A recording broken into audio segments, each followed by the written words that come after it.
how to add text as a clipping mask in Illustrator. So I've got this image. I've used File and Place to bring it in.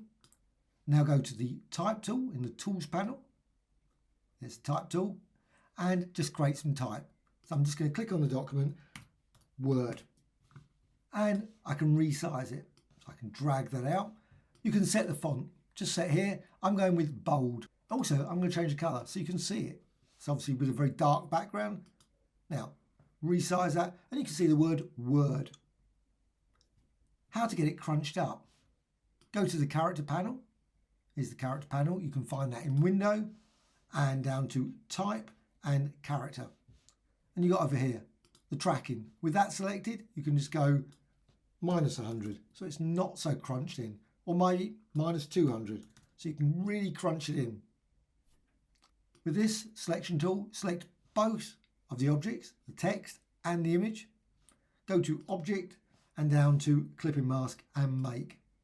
Once you've done that, you can now resize this mask, clipping mask, and rotate it, as well as change the text. So you might decide, you know what, I don't want the word word, I want the word was.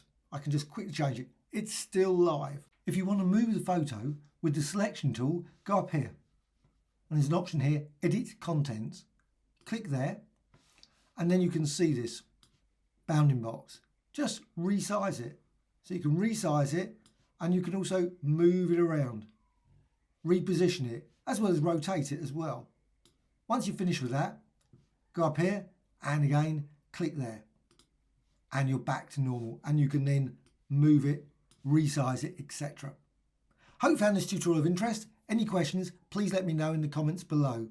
Thank you much.